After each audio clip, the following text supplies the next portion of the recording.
Outra estrutura que merece um cuidado especial quando o assunto é quadril é o acetábulo. O acetábulo é essa concavidade, né? Essa cavidade que é onde se aloja a cabeça do fêmur. E isso merece cuidado porque inicialmente nós nascemos, né, isso na história, né, evolutiva do ser humano, nós nascemos quadrúpedes e tornamos-nos bípedes. E a coluna, ela evoluiu a partir disso, assim como o acetábulo. Então, o que a gente precisa entender é que exatamente através do acetábulo é que o osso pélvico foi dando origem. E se a gente for analisar profundamente nesse detalhe aqui, a gente vai ver que na estrutura interna do acetábulo, desse buraco, nós vamos ver uma linha radial, uma linha que corta o raio desse grande círculo. E ela é uma linha trirradial, ela é dividida em três. E essa linha radial, ela dá origem, na parte de baixo, à fossa esquiática e ao isquio. Na parte de cima, ao ilho. E na parte anteromedial, do púbis. Então, a estrutura da pelvis, ela nasce justamente do estímulo que nós fazemos ao longo da nossa vida.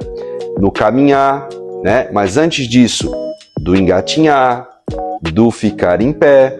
E isso vai remodelando esse tecido que é vivo e que a partir dos estímulos que a gente dá nele, vai tendo uma perfeita formação para que ele encaixe, ter uma perfeita congruência e gerar o menos quanto de impacto possível. Então é importante nós entendermos que para o fêmur ele ficar aqui preso, diferente da estrutura do ombro, que é uma estrutura rasa, nós ainda temos outras estruturas que fixam esses componentes articulares. O primeiro deles é uma estrutura que fica lá bem profundamente em forma de cela ou de meia-lua, se preferir, que é o ligamento semilunar. Esse ligamento semilunar, ele funciona como se fosse o menisco do joelho.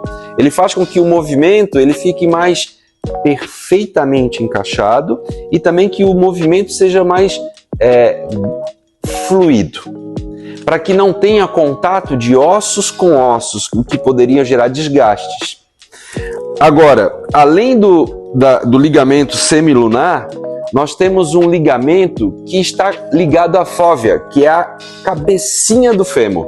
A cabeça do fêmur ela é achatada e ali sai um ligamento que faz a fixação lá no fundo do acetábulo. Esse ligamento permite com que a cabeça do fêmur seja irrigada, porque ali passa uma artéria, a artéria obturadora, e ela vai fazer com que o sangue e, consecutivamente, o cálcio e toda a necessidade da matriz óssea seja suprida com essa vascularização. Porém, muitas vezes, com traumas ou até impacto exagerado ou uma não perfeita congruência, né? Não tem um perfeito encaixe entre as estruturas, acaba acontecendo a ruptura desse ligamento e, consecutivamente, a vascularização da cabeça do fêmur. Quando isso acontece, é um grande problema, porque essa cabeça que não recebeu vascularização, ela com o tempo, ela vai perdendo a capacidade de regeneração e, portanto, a força que ela desempenha. Possivelmente isso vai gerar uma artrose e, consecutivamente, uma necrose por falta de vascularização. Então, diminui o suprimento de sangue, diminui a quantidade de cálcio, a matriz óssea não recebe o cálcio para se remodelar, que é uma coisa que todos os ossos fazem a partir do momento que a pessoa está viva. Os ossos fazem remodelação em função das forças que a gente incide, tração, compressão, torção e o próprio impacto.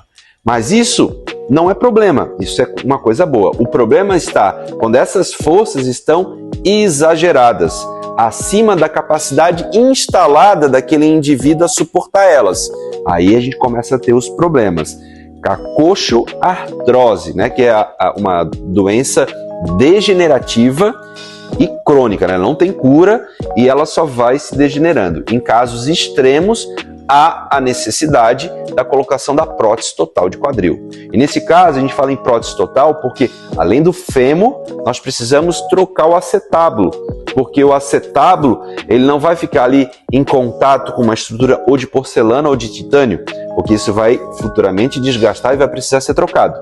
Portanto, a gente faz isso um conjunto completo, né? Vai se trocar todas as estruturas para que a pessoa tenha realmente uma capacidade maior de manter aquela prótese no local e ter uma condição protetiva dessa articulação, mantendo a vida o mais próximo dentro do funcional, né? Agora é importante nós entendermos que por essa concavidade ela ser mais funda, né, mais aprofundada aqui na articulação do ombro, a capacidade de movimento que nós temos nessa articulação ela é muito menor. E isso depende também do formato que a cabeça do fêmur e do acetábulo, o pescocinho, né, que é a distância da cabeça do fêmur até o trocânter menor, até o trocânter maior do fêmur, que é essa estrutura aqui, ó. Então, aqui a gente tem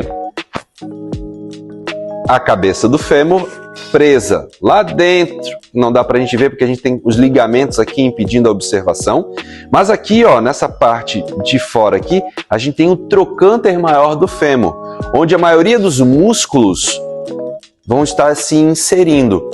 Agora é interessante também entender que se eu tenho uma pelvis feminina, que é uma pelvis mais alargada, né, tem um desenho mais aberto, o forame interno é maior justamente por conta da gestação, para acomodar melhor o feto, né, o bebê, e também para fazer o processo do parto, o desenho da pelvis feminina é bem peculiar. E isso faz com que a movimentação aqui também seja diferente da pelvis masculina. Então isso merece um cuidado especial, sobretudo pelos pontos de origem e inserção das musculaturas que fazem a estabilização do quadril, ok? Então, o trocânter do fêmur é o ponto onde se insere a musculatura que vai fazer a estabilização. Então, glúteo médio, glúteo mínimo, o próprio tensor da face lata, assim como outras estruturas profundas, como o obturador interno, obturador externo, gêmeos, quadrado femoral e o próprio piriforme, né, bem conhecido, se inserem nessa estrutura. Então é uma estrutura que recebe muita sobrecarga. A gente sabe que a tração que o osso incide a tração que o músculo incide sobre o osso faz com que os osteoblastos, que são as células especializadas na matriz óssea, né, em depositar o osso na matriz óssea, eles são excitados através dessa força. Então, a matriz óssea depende da tração, depende do movimento, depende do exercício resistido para que ele comece a criar as trabéculas. As trabéculas são a deposição da matriz óssea, ou seja, onde aqueles cristais de oxalato de cálcio vão começar a se depositar, formando verdadeiras traves e deixando os ossos mais fortes. Porém, no colo do fêmur, né, essa região aqui, ó, é onde também acontece a maior incidência de fraturas no idoso.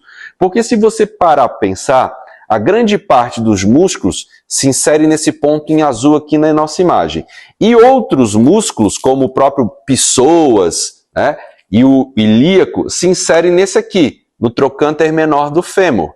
Portanto, a gente tem uma área de vulnerabilidade que não recebe tração, que está exatamente entre dois pontos de muita tração e muita força. Então, a fratura do idoso tende a acontecer nessa estrutura aqui, no colo do fêmur. Então, por isso que se faz sempre a densitometria do colo do fêmur para ver se a pessoa tem uma matriz óssea sadia, se tem osteopenia ou, né, no pior dos casos, osteoporose.